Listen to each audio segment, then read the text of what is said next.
Chers étudiants, bonjour. Dans cette vidéo, je vais expliquer c'est quoi une variable aléatoire discrète et je vais donner quelques-unes de ses caractéristiques. On considère une expérience aléatoire, c'est-à-dire un univers oméga, un ensemble d'événements f, des parties de oméga. Si oméga est fini, on peut prendre f égale à p de oméga, l'ensemble des parties de oméga. Et une mesure de probabilité p sur oméga qui associe à tout événement A sa probabilité d'occurrence p de 1.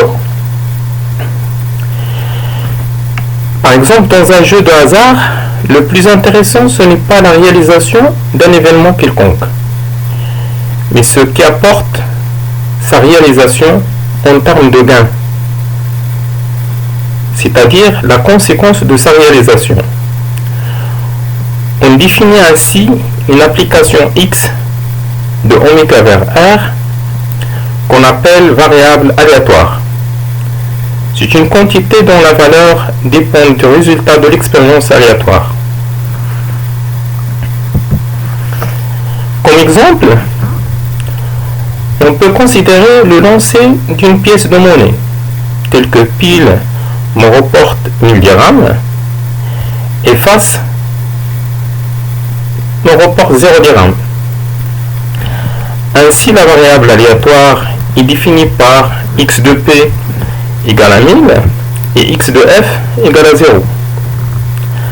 Un autre exemple est le lancer d'un dé équilibré, avec une règle du jeu qui dit qu'on gagne 20 fois la valeur de la face qui apparaît. Donc K peut prendre les valeurs des faces du dé de 1 à 6 et pour tout K dans l'ensemble 1, 2 jusqu'à 6, x de K égale à 20K. C'est-à-dire, c'est la face 1 qui apparaît, je vais gagner 20 dirhams, mais c'est la face 6 qui va apparaître, je vais gagner 20 fois 60, 20 fois 6, c'est 120 dirhams. Un troisième exemple, c'est le lancer de 2 dés équilibrés. Donc I représente le résultat du premier lancer et G représente le résultat du deuxième lancer. Donc la variable aléatoire x associe à tout couple IJ la somme des deux résultats, I plus J. Le long de ce cours, je vais utiliser cet exemple.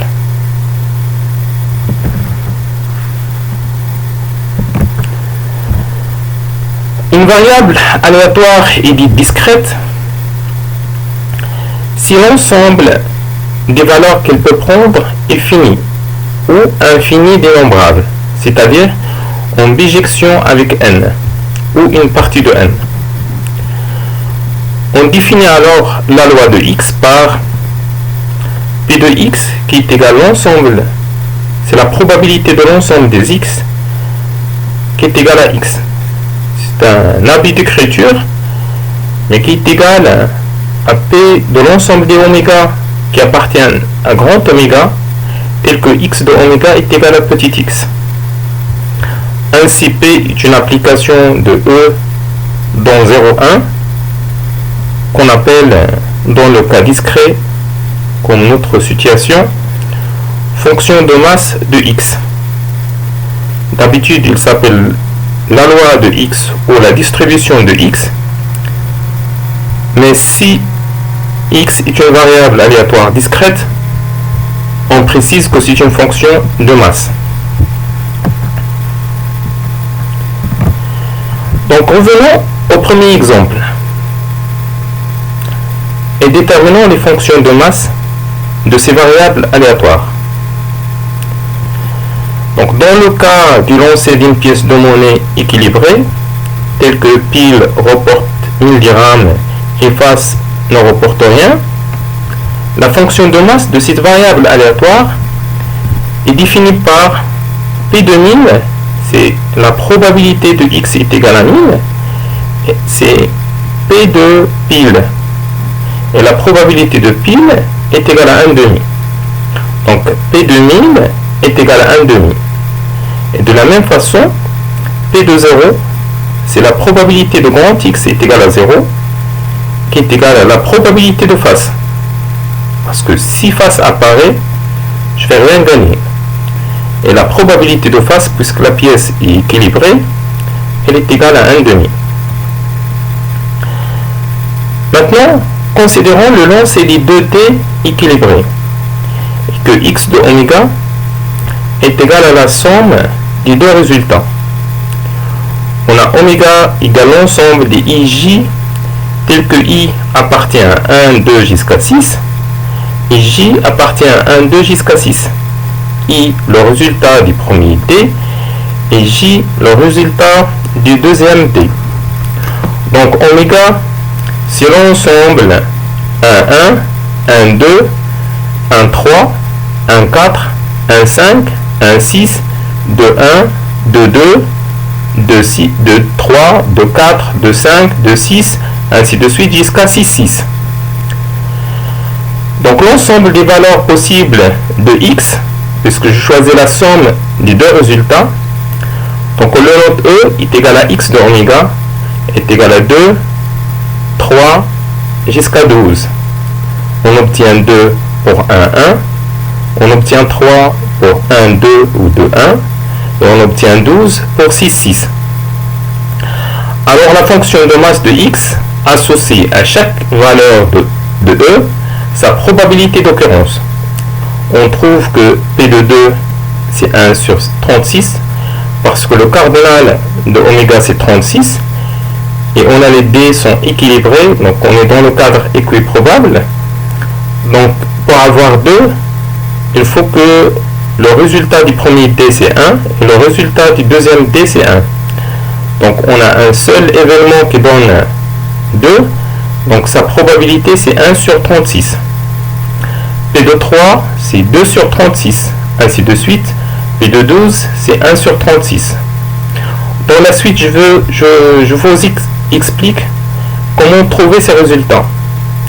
Mais une fois qu'on a rempli ce tableau, si E est fini, ou on a donné une formule de P de K dans le cas infini, on a bien déterminé la fonction de masse de x. Autre chose à laquelle j'aimerais attirer votre attention, c'est ce tableau nous rappelle la variable statistique x de modalité 2, 3 jusqu'à 12. Et petit p de x est analogue à la fréquence de x. La somme des fréquences est égale à 1 et la somme des probabilités aussi est égale à p de oméga qui est égal à 1.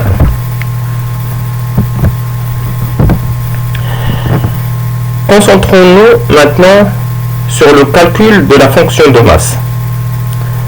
Premièrement, il faut préciser que l'ensemble fondamental oméga, comme il est déjà mentionné, c'est l'ensemble des couples 1, 1 jusqu'à 6, 6, et le produit cartésien de 1 jusqu'à 6 au carré. Donc son cardinal est 6 au carré qui est égal à 36, et E est égal à 2, 3 jusqu'à 12, puisqu'on prend la somme des deux résultats. Donc P de 2 égale la probabilité de x est égale à 2, c'est la probabilité de l'événement 1, 1. C'est-à-dire il faut avoir 1 dans le premier d et 1 comme résultat du deuxième d. Et cette probabilité est égale à 1 sur 36. P de 3 c'est P de l'ensemble des oméga dont grand oméga tel que x de oméga égale à 3. C'est-à-dire que la somme i plus j égale à 3. C'est ce qui est égal à la probabilité de 1, 2, et de 1. Parce que les deux événements qui donnent 3. 1, 2 et 2, 1. Et cette probabilité est égale à 2 sur 36. De la même façon, les événements qui réalisent x est égal à 4, grand x est égal à 4, sont 1, 3, 2, 2, 3, 2, 3, 1. Les événements qui réalisent x est égal à 4 sont 1, 3, 2, 2 et 3, 1. D'accord? Donc on a 3 événements, d'où la probabilité P de 4 égale à 3 sur 36. Et même pour P de 5, P de 6, P de 7, P de 8, P de 9, P de 10, P de 11 et P de 12. Pour représenter graphiquement la fonction de masse, on procède de la même façon que dans le cas d'une variable statistique discrète. On utilise donc un diagramme en bâton. Sur l'axe des abscisses, on a les valeurs de E, et sur l'axe des ordonnées, on met les probabilités correspondantes. Un exemple dans lequel la variable aléatoire est à valeur dans un ensemble infini, on considère le lancer d'une pièce de monnaie équilibrée jusqu'à obtenir face. La variable aléatoire grand X est le nombre de lancers nécessaires pour obtenir face. Donc on peut obtenir face au premier lancer avec la probabilité 1,5. On peut l'obtenir au deuxième lancer avec la probabilité 1 sur 4, ainsi de suite. D'accord? Donc on peut écrire P de K, avec K c'est le nombre de lancers nécessaires pour avoir face. Donc P de K c'est P de X est égal à K, c'est la probabilité d'avoir pile K-1 fois et face au Km fois. Donc cette probabilité est égale à 1 sur 2 à la puissance K. Dans la proposition suivante, on a quelques propriétés de la fonction de masse. D'accord? La première, c'est que P de X, c'est une probabilité, donc elle est toujours positive. La deuxième chose, c'est que la somme des probabilités est égale à 1. En plus de la fonction de masse d'une variable aléatoire, on peut définir aussi la fonction de répartition. Donc soit x une variable aléatoire, la fonction de répartition de x, c'est la fonction grand F définie de 1 vers 0,1, telle que grand F de x est égal à la probabilité de grand X inférieur ou égal à petit x. D'accord? Cette fonction est analogue à la fonction fréquence cumulée croissante pour une variable aléatoire discrète, pour une variable statistique discrète. On reprend l'exemple des 2D équilibrés. Alors, essayons de calculer sa fonction de masse, la fonction de masse de la variable aléatoire x. Donc on a la fonction de masse et la fonction de répartition. Donc on peut remarquer facilement qu'on cumule les probabilités. Donc f de 2 est égal à 1 sur 36, alors que f de 3 est égal à 3 sur 36, qui est égal à p de 2 plus p de 3, ainsi de suite. En effet, donc on a grand F de 2 est égal par définition à p de x inférieur ou égal à 2, qui est égal à p de l'événement 1, 1, qui est égal à 1 sur 36. Alors que grand F de 3 est égal à la probabilité de grand X inférieur ou égal à 3, qui est égal à p de x est égal à 2 ou x est égal à 3. Donc qui est égal à la somme des deux probabilités, c'est la probabilité de l'événement 1, 1, plus la probabilité de l'événement 1, 2, plus la probabilité de l'événement 2, 1, qui est égal à 3 sur 36. Les événements qui réalisent x grand X est inférieur ou égal à 4 sont 1, 1, 1, 2, 2, 1, 1, 3, 2, 2 et 3, 2 et 3, 1. Donc on a 1, 1, 1, 2, 2, 1, 1, 3, 2, 2, 3, 1. Donc si je fais la somme, je trouve toujours une valeur qui est inférieure à inférieur ou égal à 4. J'ai 6 événements élémentaires, donc grand F de 4 égale à 6 sur 36. On calcule de la même façon F de 5, F de 6 jusqu'à grand F de 12. Pour la représentation graphique, on a une fonction en escalier, comme dans le cas de la fonction fréquence cumulée croissante d'une variable statistique discrète. Je vous conseille de faire l'exercice et de calculer la fonction x, la variable aléatoire x, c'est le maximum des deux résultats. On considère toujours le lancer de 2D équilibré. Et grand X est égal au maximum des deux résultats. Donc démontrer ou calculer la loi de probabilité de X, c'est la fonction de masse, et déterminer la fonction de répartition de X et représenter graphiquement les deux fonctions. Quelques propriétés de la fonction de répartition d'une variable aléatoire discrète. Donc c'est une fonction croissante, continue à droite et admet une limite à gauche, et qui a les deux droites y égale à 0 et y est égal à 1 comme asymptote horizontale.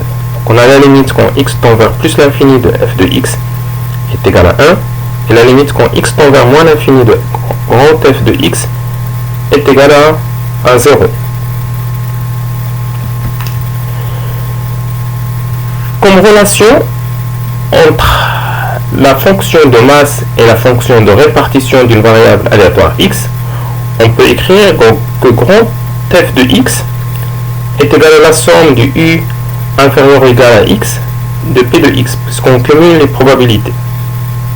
Alors que si je veux calculer p de x en fonction de grand f de x, on peut écrire que p de x est égal à grand f de x moins la limite quand n tend vers plus l'infini de f de x moins 1 sur n. C'est-à-dire p de x représente une grandeur de saut de la fonction grand f au point x.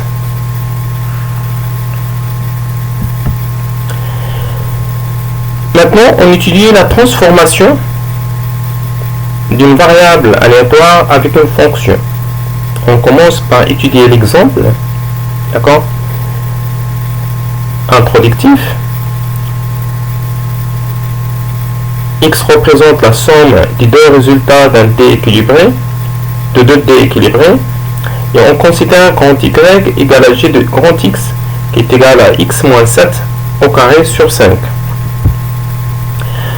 Donc, déterminons la nature de grand Y, puis quelle est la loi de grand Y de cette variable aléatoire.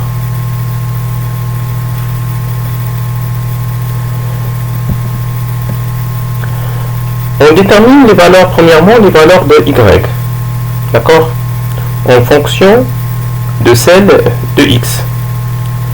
Ainsi, pour X, grand X est égal à 2, on trouve que grand Y est égal à 25 sur 5, d'accord, qui est égal à 5. Pour X est égal à 3, on trouve que grand Y est égal à 16 sur 5, faisons le même calcul, et on obtient enfin le tableau suivant. Si Y est une variable aléatoire à valeur dans l'ensemble 0, 1 sur 5, 4 sur 5, 9 sur 5, 16 sur 5 et 5.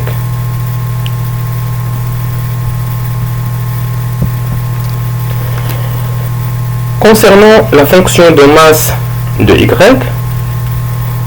on a P de Y égale à 0, c'est grand P de grand Y égale à 0, grand Y est égal à 0 implique que grand X est égal à 7, puisqu'on a Y égale à X moins 7 au carré sur 5.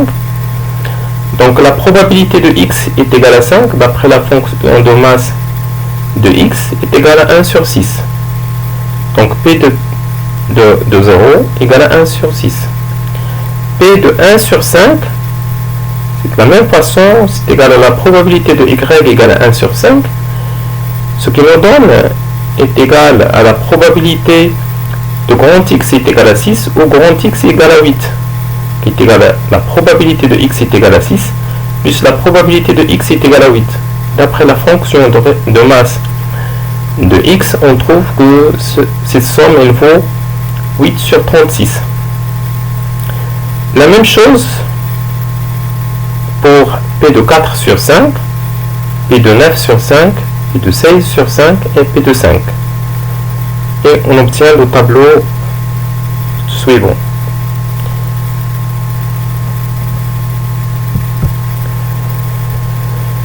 D'autres paramètres qui caractérisent les variables aléatoires sont l'espérance et la variance, comme on a déjà vu pour les variables statistiques. Alors on définit l'espérance de grand X par le réel noté E de X qui est égal à la somme de X P de X. C'est la valeur X fois la probabilité de X. Un exemple, donc dans une urne, on a 10 boules. Chaque boule porte une valeur. Donc on trouve 3 boules qui portent la valeur 1, 4 boules ont la valeur 2, 2 boules ont la valeur 3, et une seule boule a la valeur 4. On tire une boule au hasard et on pose grand X est égal à la valeur de la boule tirée. Alors, X est une variable aléatoire. Calculons son espérance. Premièrement, on commence par déterminer sa fonction de masse. Donc X, les valeurs possibles pour X sont 1, 2, 3 et 4. Et la probabilité de 1 est égale à 3 sur 10, puisqu'on a 3 boules qui portent la valeur 1. La probabilité de 2 égale à 4 sur 10, puisqu'on a 4 boules qui ont la valeur 2. La probabilité de 3 égale à 2 sur 10. Et la probabilité de 4 est égale à 1 sur 10, puisqu'il y a une seule boule qui porte la valeur 4. Une fois qu'on a dressé ce tableau, on peut facilement calculer l'espérance de X en utilisant cette formule. Donc c'est 1 fois 3 sur 10 plus 2 fois 4 sur 10 plus 3 fois 2 sur 10 plus 4 fois 3 sur 10, ce qui donne 2,1. Quelques propriétés de l'espérance. Donc si on a deux variables aléatoires x et y, alors l'espérance de la somme des deux variables aléatoires x et y est égale à la somme de leur espérance, c'est-à-dire l'espérance de x plus y est égale à l'espérance de x plus l'espérance de y. La deuxième propriété, c'est que l'espérance de a à x plus b, c'est a fois l'espérance de x plus b, quel que soit a et b appartenant à 1 carré. D'accord? Lorsque les deux variables sont indépendantes, on peut calculer l'espérance du produit. D'accord? Donc, deux variables sont indépendantes si, selon aussi, l'espérance du produit est égale au produit des espérances. D'accord? E de x, y égale à E de x fois E de y. Et cette propriété reste vraie si on prend une fonction de x et une fonction de y. Donc, on obtient la même chose. L'espérance de h de x fois g de y est égale à l'espérance de h de x fois l'espérance de g de y. Concernant la variance, comme deuxième paramètre, On l'a déjà vu pour les variables statistiques aussi. D'accord? Donc on a la formule de la variance de x qui est égale à l'écart au carré par rapport à la moyenne. C'est la somme de x est égale à l'ensemble des x appartenant à R, x moins l'espérance de x au carré fois p de x. D'accord? C'est la même chose. Et son écart type est défini par la racine carrée de la variance. Comme propriété de la variance, on a la variance de ax plus b, avec a et b sont deux réels, est égale à a carré variance de x. C'est pas la même chose que dans le cas de l'espérance. Dans le cas de l'espérance, on a l'espérance de ax plus b égale à a fois l'espérance de x plus b. Si le b disparaît et le a il est au carré, donc variance de ax plus b est égale à a au carré variance de x. Donc on déduit la formule pour l'écart type par racine. Si deux variables aléatoires sont indépendantes, on a la variance de la somme est égale à la somme des variances. D'accord? Cette propriété n'est vraie que lorsque les deux variables x et y sont indépendantes. D'accord? Sur ce, je vous remercie de votre attention. Vous aurez d'autres vidéos pour les prochains cours et merci.